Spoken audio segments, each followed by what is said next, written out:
I still remember that camping trip like it happened last week. It wasn't even my own story to begin with, but the way my friend told it to me, and the way the images planted themselves in my head, I can still see the whole thing play out as if I'd been there. He'd gone out alone for a short weekend getaway, a spot he'd been to dozens of times before. It was a quiet patch of woods near a small lake, maybe 20 miles off the main road. No marked sites, no amenities, just a rough dirt track and a few open areas where you could park your car or pitch a tent. The kind of place where you hear every sound and you realize how dark the woods can get when there are no streetlights. He'd gone out there for some quiet. He had a lot on his mind at the time. He was the kind of person who'd bring a small cooler, some fishing gear, maybe a single burner stove, and disappear for a day or two. That weekend was supposed to be like all the others. He arrived late in the afternoon, parked his truck off the side of the track, and walked down to the lake with his pack. The sun was still high but already dropping, casting that orange glow that makes everything look a little more still than it really is. He found a spot under a stand of pines where the ground was soft with needles and there was just enough clearing for his tent. He set up camp slowly, the way you do when you've done it many times. He cleared the area of twigs, spread out his tarp, staked down his small tent. He boiled some water for instant noodles and ate sitting on a log while the light faded. By the time the stars were starting to show, he'd finished his small fire and was lying back, looking up through the trees. It was quiet. The only sounds were the distant lap of water against the lake shore and the occasional creak of trees shifting in the evening breeze. He told me that sometime after dark he decided to take a walk. Not far, just down the trail a little, to stretch his legs before turning in. He had his headlamp on but kept it pointed at the ground, not wanting to blind himself to the dim shapes of the woods. It was cooler than he expected, and he zipped his jacket up to his chin. The path was narrow and winding, with brush crowding in from both sides. His boots crunched softly on the gravel and leaves. Every now and then a branch snapped underfoot, and he'd stop for a second to listen, because in the dark every noise feels like it belongs to something else. A few minutes into his walk, he saw something ahead that didn't fit. Just a shape at first, tall and thin against the trunk of a tree maybe 20 or 30 feet off the trail. At first he thought it was a branch hanging low or some old camping gear someone had left behind. But as he got closer, he saw it was a person. A young one, a boy or a teenager. He was standing on the lower limb of the tree, leaning forward a little, his arms raised, fiddling with something above him. The headlamp beam caught a thin rope dangling from the branch. That was when my friend realized what was happening.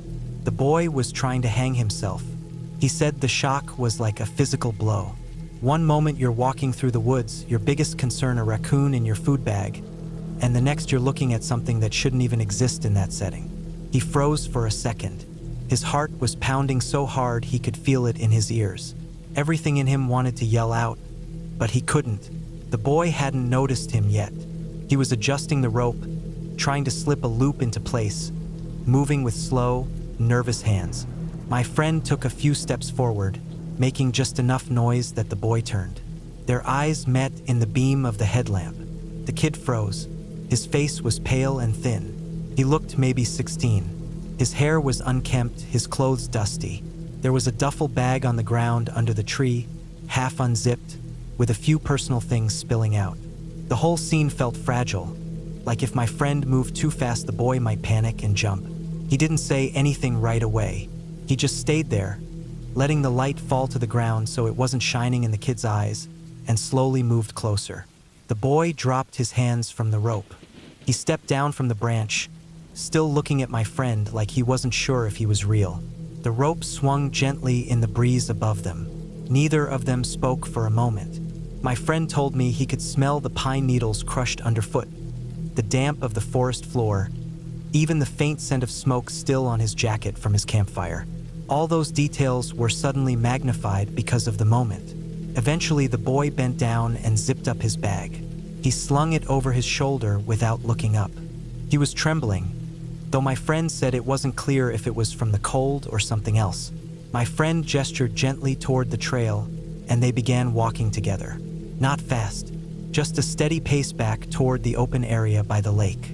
He kept his headlamp low so it illuminated the path but didn't feel like an interrogation light. The boy didn't look back at the tree. The rope was still swinging there behind them, the noose incomplete. They walked for a long time. My friend said it felt like miles, though it was only a few hundred yards. The forest was so quiet it was like they were moving inside a vacuum. Every step on the gravel and leaves echoed in his ears. He kept glancing at the boy from the corner of his eye, taking in the gaunt face, the clenched jaw, the way his fingers tightened on the strap of the duffel bag. There was no conversation, just two people moving through the darkness. When they reached the edge of the clearing, my friend's small fire was still glowing faintly in the pit he'd built. He motioned toward a log and the boy sat down heavily, as if the weight of everything he was carrying had finally settled on him. My friend busied himself with adding a little wood to the fire. Not too much, just enough to make some light and warmth. The flames caught and grew, crackling softly. They sat there for a while, not saying anything, just staring into the fire. My friend could feel the tension slowly bleed out of the air. The boy's shoulders began to sag, his hands unclenched. He wasn't crying, but there was something in his face that looked like exhaustion mixed with relief. Hours passed like that. The sky turned from black to a deep indigo as dawn approached. My friend offered him some water, some food. They ate quietly. By the time the sun rose, the boy looked a little less pale, though still fragile. My friend packed up his camp slowly, letting the boy sit and gather himself. Then, without fanfare, they walked back to the truck. He drove him back to town. On the way, he pieced together the boy's story, not in a single burst but in fragments. He was 16. He'd been thrown out by his parents when he came out as gay. He had nowhere to go. He'd been camping in the woods alone, thinking of ending everything. The night before, he'd decided he couldn't keep going. That's when my friend had found him. He didn't leave him there. He and his wife took the boy into their home for a few weeks. They gave him a room, food, a place to breathe. He eventually moved in with a family member, someone who would take him in without judgment. Over time, he started to rebuild his life. They stayed in touch. Even now, years later, my friend gets messages from him, updates about his job, his apartment, small victories. The boy became a man who survived because someone happened to walk down a dark trail at the right time. The whole story still sits heavy with me because of how close it came to going the other way. My friend had no reason to walk that trail at that moment. He could have stayed by the fire. He could have been later or earlier, but he wasn't. He was there exactly when he was needed. There's no mystery in it, no ghost story, no strange force guiding events. Just one human being stumbling upon another at the worst moment of his life and refusing to walk past. Whenever I think about camping now, especially in those deep, quiet places, I don't just think about the stars or the smell of the pines or the sound of the lake at night. I think about that boy in the tree, about the thin ropes swinging in the dark, and about how small choices, taking a walk, shining a light, offering a place to stay, can change the entire course of a life. That's the ending to this story. He lived, and he's still living. I went camping in the middle of summer, July heat heavy on my shoulders, the air buzzing with insects and thick enough that it felt like every breath carried weight. I had set up camp near a clearing, the kind of open space where the grass was beaten flat in patches from animals coming and going, with a line of woods pressing close on three sides. The ground was cracked in places from the sun, but the sky still had that unsettled look I'd learned to recognize. Heat building into something. Storms often roll through on summer nights, sudden and violent, and I had a feeling I'd see one before the trip ended. That afternoon, I went wandering from camp, trying to stretch my legs and escape the suffocating air inside the tent. The sky was a washed-out blue, the kind that made every shadow on the ground stand out darker than usual. I cut through the edge of the clearing and into a patch of taller grass that swayed faintly in the little breeze. The earth was dry beneath my boots, crunching faintly, and sweat clung to my back under my pack straps. I hadn't walked more than a few hundred yards before I noticed something strange lying in the field ahead. At first, it looked like a patch of bark, maybe a piece of fallen branch. But the closer I got, the more I realized the shape was wrong. It was darker than the ground around it, and it had the uneven outline of something soft rather than wood. When I finally reached it, I froze. Two squirrels lay twisted together, their bodies locked tight in a way that looked almost deliberate. Their fur was still intact, but the stiffness told me they'd been there at least since the night before. Their paws were dug into each other, tails tangled, as if they had clung together in the very last moment. The strangest part was the position. It wasn't the way prey lies after being dropped or abandoned. It wasn't the curl of sleep. It was something else, something that made me hesitate to even look too long. The ground around them showed no signs of struggle. No predator tracks, no signs of being dragged. The earth, though dry, was marked with faint black scars, small streaks in the dirt radiating outward from where they lay. That's when it clicked in my head. Lightning. It made sense. The summer storms that rip across open spaces can be brutal. Animals don't always have time to reach cover. If they'd been caught out in the open during a strike, there'd be nothing left to do but drop. Maybe they'd been clinging to each other in panic, or maybe in that odd, final moment, instinct had pulled them together. It wasn't hard to imagine. I crouched down to look closer. Their fur wasn't burned away completely, but in spots, I could see singed edges, tiny patches where the hair had curled and blackened. Their eyes were open, clouded over already in the heat, and their bodies were stiff. The smell hit me next, faint but sharp, like a mix of burnt hair and the sourness of decay starting under the July sun. Flies hovered above them, darting in and out of the still air. The idea of lightning striking them mid-act crossed my mind then, and it unsettled me more than anything else. The violence of it, the randomness. One moment, alive and moving. The next, gone, frozen in that strange, intimate posture. Death in the middle of life. I stood up quickly, scanning the field around me. It was empty, just an open sweep of tall grass and the distant shadow of trees. The silence felt too deep, like the whole place had paused. My own skin prickled with sweat and something colder underneath. An awareness of how exposed I was standing out there. Nothing but flat ground around me. The sky above starting to grow heavier with clouds. I backed away and headed for camp, but I couldn't shake the image. All day it followed me. While I cooked a small meal, while I sat under the weak shade of a tree and tried to read, even as the hours crawled toward evening. I kept thinking about how quickly things can change outdoors, how fragile every living thing is under the power of weather. Lightning doesn't discriminate. It doesn't aim. It just strikes, and whatever is caught in its path pays the price. By late afternoon, the sky had gone darker, clouds piling in from the west, thick and swollen with storm. The air grew heavier still, pressing against me, and a strange electricity seemed to hum through the field. Every so often, a low rumble rolled in the distance. I knew then that whatever had killed those squirrels wasn't finished with the place yet. That night, the storm hit full force. The first bolts of lightning split the sky wide open, jagged streaks that lit the trees in sharp outlines for an instant at a time. Thunder followed so close it rattled the ground under me. Rain hammered the tent in sheets, pooling against the ground cloth and seeping in at the edges. The air inside was damp and suffocating, the smell of wet nylon and earth pressing in. Every flash of light pulled the memory of those squirrels back into my mind. I imagined them in the same storm, caught out in the open, nowhere to hide. I thought about the scars in the dirt around them, the evidence of that invisible strike. I lay there, staring up at the trembling roof of the tent, wondering what it would feel like to be caught in it myself. No warning, no time to react. Just a white-hot instant and then nothing. The storm raged for hours. I didn't sleep, not really. I lay curled up, counting the seconds between flashes and thunder, feeling the raw power of it roll through the valley. At times, the air itself felt alive, humming with the charge of something that could end me just as easily as it had ended them. When the storm finally moved on, dragging its weight across the horizon, the silence it left behind was crushing. The ground was soaked, my tent dripping, the air still sharp with ozone.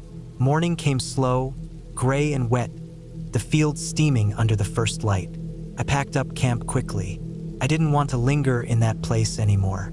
On my way out, though, I cut across the field one last time. The squirrels were still there, bodies heavier now with water, fur plastered and dark. The small black streaks in the dirt were clearer after the rain, like thin cracks burned into the earth. I stood over them for only a moment, then turned and left without looking back. The storm had passed, but the reminder stayed that nature doesn't care about timing, or about life, or about the strange little moments it interrupts. It just moves, unstoppable, striking without reason. Years later, I still think about them. Two small animals in the middle of a summer field, caught together in a storm that didn't even pause after it took them. And I think about how easily I could be caught the same way. Just a body left behind in the grass, the world carrying on without explanation. That's what stays with me. The randomness, the suddenness, the way it leaves no space for answers. Out there, under the sky, you don't get to choose how it ends. I was camping in the middle of July a couple of years back, the kind of trip where the heat presses down all day and only barely lets up at night. I'd gone out to a field not far from the woods, a wide open patch surrounded on all sides by tree lines. The grass there was tall, golden in the sun, with a few small trails cut through it from deer or hikers passing by. I had pitched my tent on the edge of the field, close enough to the trees for shade but with an open view of the sky. The air was heavy, full of the buzz of insects, and the ground felt dry and cracked in spots from weeks without rain. That morning, after a restless night of heat and noise, I crawled out of the tent just as the sun began to climb. The air was already warm, and the light burned against the field in a way that made every blade of grass glow. I stretched, pulled on my boots, and started walking. I wanted to move, to shake off the sticky, suffocating sleep that clung to me. The field stretched far, and the thought of cutting across it toward the far tree line gave me a strange sense of both freedom and unease. The ground was uneven, hard in places, soft in others, and the grass came up to my knees. My boots brushed against it, scattering insects into the air. The silence of the early morning was broken only by the buzzing, the occasional bird, and the steady crunch of my own steps. I remember thinking how still it felt, as though the world was holding its breath in the thick summer heat. I had gone maybe halfway across when I noticed something in the grass ahead. Just a dark patch at first, out of place against the gold. I slowed down, squinting in the sunlight, trying to make sense of it. As I got closer, the shape took form. Two small animals lying together in the middle of the field. When I reached them, I stopped cold. Two squirrels, curled tight against each other, their bodies stiff and lifeless. Their fur was matted, but not bloody, not torn. They weren't ripped apart the way prey is when something gets to them. They were just lying there, side by side, as if they had crawled together at the end and stayed that way. Their tails overlapped, their faces pressed into each other. I crouched down, my shadow stretching across the brittle grass, and stared. The ground beneath them was undisturbed.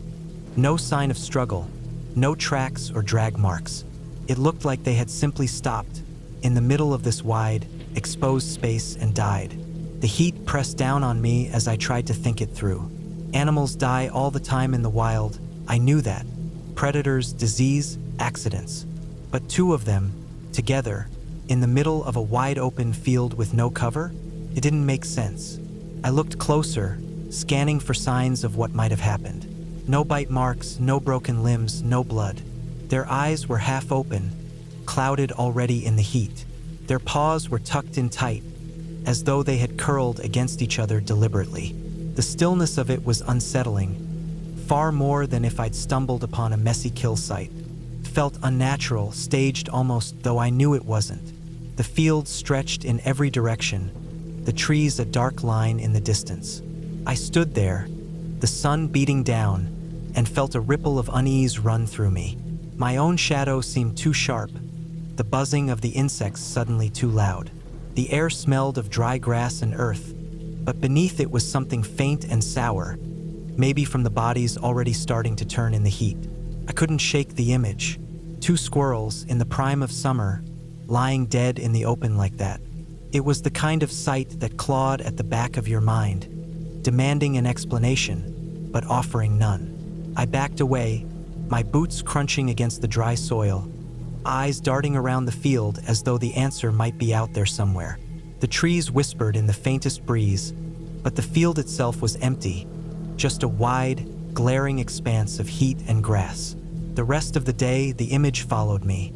Back at camp, while I boiled water and tried to focus on small tasks, I kept seeing them, curled together, lifeless, in that open space where nothing should have driven them to stop. I thought about dehydration, poison, even lightning, though there had been no storm for weeks. I thought about predators, but nothing had touched them. I thought about disease, but the odds of two going down together like that seemed strange.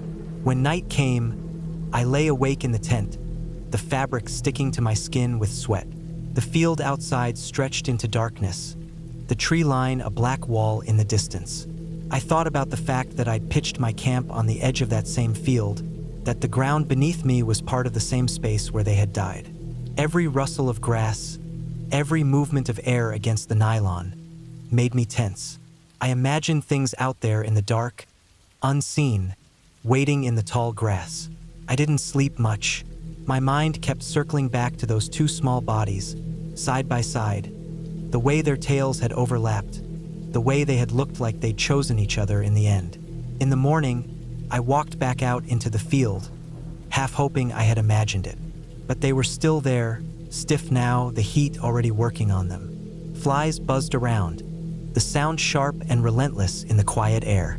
I didn't stay long. I turned and headed back to camp, packed my gear quickly, and left the valley. Even now, I think about it sometimes, and every time I try to imagine what must have happened, I come up empty. I've seen plenty of strange things outdoors. Tracks where they shouldn't be, animals behaving oddly, the remains of predators and prey. But nothing has stayed with me like those two squirrels in the middle of that field. It wasn't violent. It wasn't dramatic. It was just inexplicable. And that was the part that scared me most.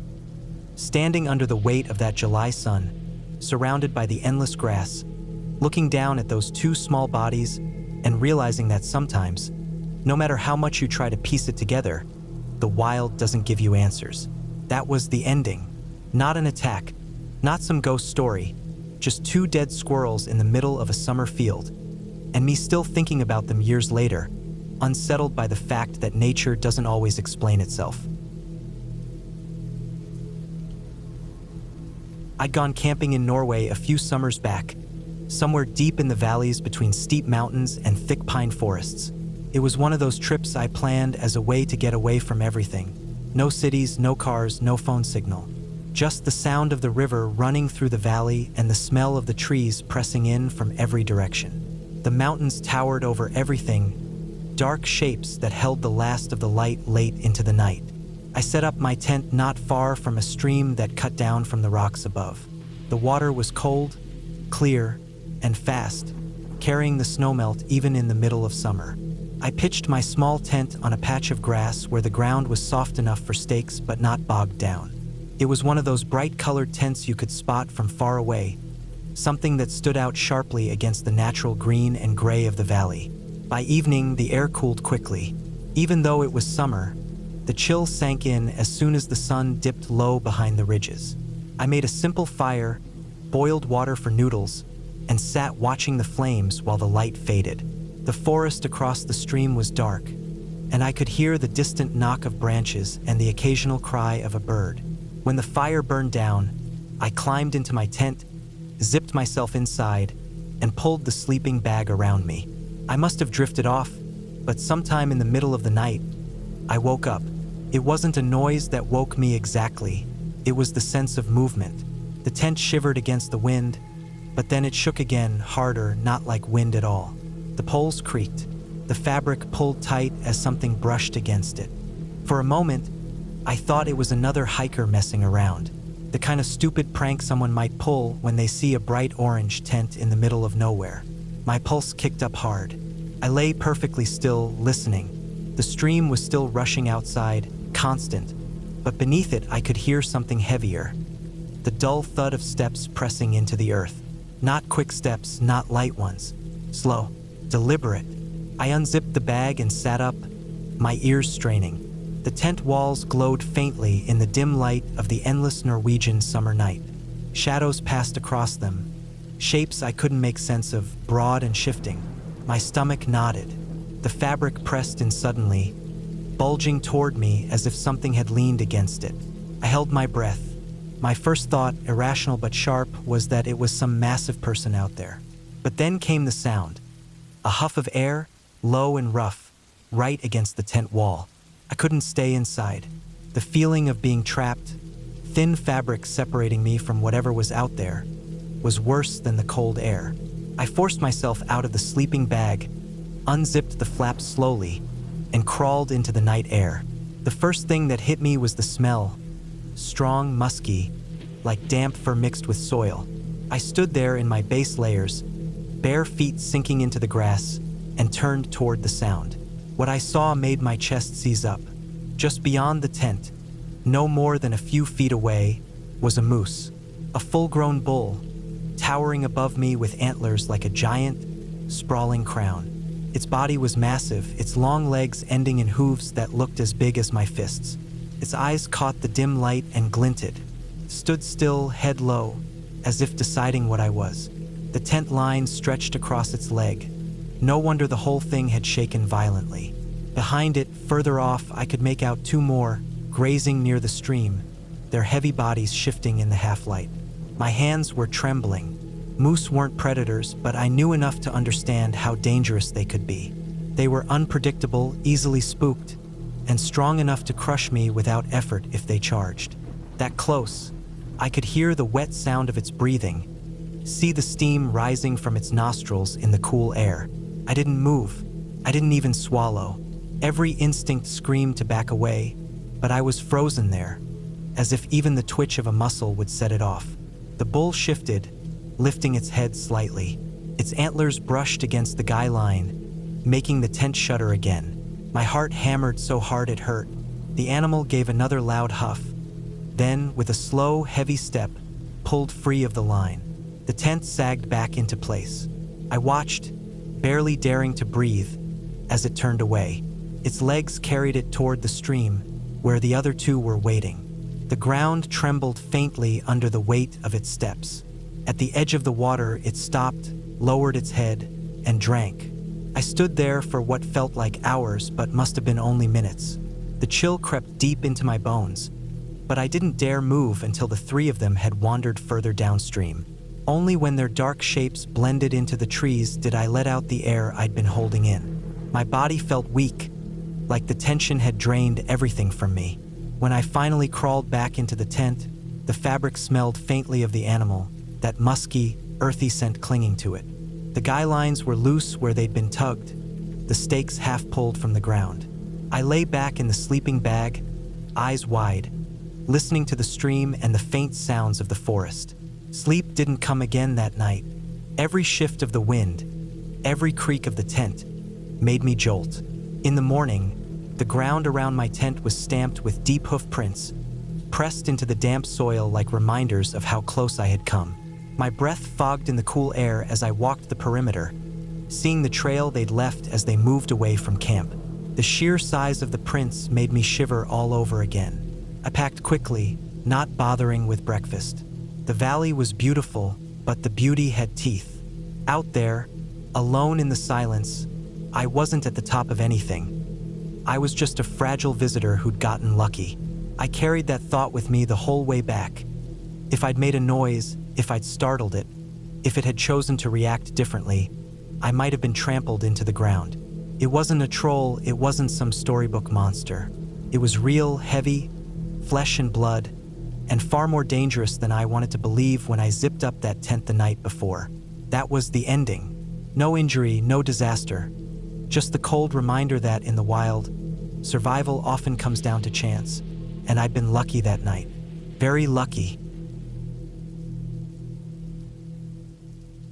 I was camping in Norway during the summer a couple of years back, and the memory of that morning is still carved into my mind like it happened yesterday. It was one of those long summer days where the sun barely seems to set, leaving the sky tinted with light even in the middle of the night. I had pitched my tent on a wide patch of tundra near a shallow river. Nothing around but low shrubs, moss, and open ground that stretched on for miles until it rose into distant rocky hills. I had hiked all of the day before, climbing over soft, spongy ground, crossing streams, and trudging through patches of stubborn snow that refused to melt even though it was midsummer. By the time I set up camp, my legs were burning, my shoulders were aching, and the silence of the wild felt like the only reward I needed. I'd chosen my tent deliberately, bright orange, a high-visibility model that stood out in any landscape. It was meant to be a safety choice, the kind of thing you could spot easily from a distance if something went wrong. I found a level patch of ground close to the river, staked the guy lines into the damp soil, and cooked a simple meal while the midnight sun hovered just above the horizon, turning the whole sky a pale gold. The air was crisp but not biting, and there was a faint hum of insects hovering around the shrubs. When I finally crawled into my sleeping bag, my body was sore but my mind was calm. I woke the next morning slowly, half aware of the light pressing against the tent walls. There is no true darkness in those northern summers, only a dull glow that moves around the sky. I lay there for a while, in that half-asleep state where you're not sure if you should get up yet or stay buried in warmth. My sleeping bag was snug, the air inside the tent cool but not uncomfortable. I thought about breakfast, about boiling water for instant coffee, about the long day of walking ahead. I wasn't in a rush. Then the tent shook. It wasn't the wind. I knew what wind felt like. A steady push, a gentle rocking of the thin walls. This was violent, sudden, as if someone had grabbed the tent and yanked hard. I froze for a second, my mind trying to catch up. Another jolt came, harder, pulling at the fabric so the poles creaked. My first thought, sharp and angry, was that some hiker had stumbled across me and was screwing around, maybe thinking it was funny to scare someone half asleep. My heart thumped as adrenaline kicked in. I fumbled with the zipper, half still tangled in my bag, half already set on storming out. The second I crawled out of the tent, barefoot and in just my pants, I was hit by the sight. They were everywhere. A herd of caribou, more than I could count at first glance, spread out across the tundra in every direction. Their antlers rose and dipped like a moving forest, their hooves clattering against the hard ground, their thick coats shifting in the pale light. At least 100 of them surrounded my camp, standing so close I could hear their breath and smell the musky, earthy odor rolling off them in waves. They weren't scared. They weren't running. They were just there, crowding the space as if I had accidentally set up my tent in the middle of their path. I realized what had happened almost immediately. One of the bold ones had tripped over my tent lines. The orange fabric stood out like a signal flag in the open landscape, and curiosity must have drawn them in. The bravest had come close enough to stumble, yanking the tent so hard it felt like the whole thing was about to collapse. But in that moment, reason didn't come first. Fear did. I was standing in nothing but thin pants, the cold air prickling against my skin, surrounded by enormous animals with massive antlers and unpredictable movements. Their size was staggering up close. Each one seemed taller than me, heavy and solid, their antlers sharp and sprawling. They shifted restlessly, hooves clicking against stones, antlers brushing against each other with hollow clacks. A few snorted and tossed their heads, and the sound made my chest tighten. I couldn't move. I felt like the smallest, weakest thing in the world. The tent was behind me, useless now, nothing but thin fabric against a herd that could crush it in seconds. I knew caribou weren't predators, that they weren't dangerous in the way a bear or wolf might be, but standing in the middle of so many of them felt like standing inside a living storm. If they spooked, if one of them decided to bolt, the whole herd could stampede. And I was right in the middle. The noise was what got me the most. It wasn't loud in the way machines or people are loud, but it was constant. The shuffling of hundreds of hooves, the clattering of antlers, the soft huff of breath, the occasional grunt or snort, filled the air like static. Every movement felt magnified. A hoof grinding into gravel, an antler scraping against another, the sudden shift of muscle under a hide. I could smell the damp earth they kicked up, mixed with the thick animal scent that clung to everything. Minutes passed like hours. I stood frozen, heart pounding, as the herd pressed in close around the tent. Some of them brushed right against the guy lines, tugging at them again so the fabric shivered. My pack was inside the tent, my boots too, and all I could do was stand there in the cold, hoping they didn't trample everything. A few of the younger ones edged closer, tilting their heads to sniff at the fabric, their dark eyes fixed on it with animal curiosity. One of them pawed the ground, scattering dirt, then backed off again. I thought about trying to scare them off, about shouting or clapping my hands, but the idea of startling the herd filled me with even more fear. One wrong move and the whole group could surge forward. There was no way I could outrun them barefoot, no way I could climb to safety in this open plain. The only thing I could do was stay still, small, unthreatening, and wait. Eventually, after what felt like forever, they began to drift. Not quickly, not like a sudden decision, but gradually, as if the unseen signal that held them there had shifted. One by one they turned, moving with that steady, deliberate pace across the tundra. Antlers dipped and swayed, hooves clicked and thudded, and the crowd thinned. My breath stayed shallow until the last of them passed, their bodies shrinking into the distance, their dark shapes blending back into the endless expanse. Silence returned, sudden and heavy. My tent stood crooked, guy lines pulled at odd angles, fabric creased and sagging. The soil around it was stamped with deep hoof prints, the ground churned and broken. My bare feet were numb from the cold earth, my chest still tight with the adrenaline that hadn't yet faded. I stood there for a long time, watching the herd grow smaller and smaller until they were only a ripple of movement on the horizon. When I finally crawled back into the tent, everything inside smelled faintly of them, like their presence had seeped into the fabric. My pack was half collapsed where one of the lines had been yanked, and dirt coated the tarp I'd laid down. I sat there in the wreckage, heart still racing, and realized just how close I'd come to something that could have ended very differently. It hadn't been a bear or a wolf or some stranger in the night, but being surrounded, trapped in the middle of a herd with nowhere to go, felt just as frightening. The rest of that day, I hiked with a different kind of awareness. Every sound, every movement in the distance made me tense. I kept looking back at the wide tundra behind me, half expecting to see those antlers rising again out of the horizon. That bright orange tent, the thing I had chosen for safety, had drawn them in like a beacon. And I couldn't shake the image of waking up to the violent shake of the fabric, convinced it was a person, only to crawl out and face 100 caribou watching me in silence. That morning changed the way I think about camping in the wild.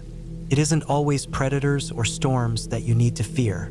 Sometimes it's the sheer scale of nature itself, the overwhelming presence of creatures just going about their lives, indifferent to whether you're in the way or not. I made it out unharmed, my gear mostly intact, but the feeling of standing barefoot and exposed in that circle of antlers and hooves is something I'll never forget. That's how it ended. Not with disaster, not with injury, but with the quiet understanding that out there, you're small, and luck plays a bigger part than you'd ever want to admit.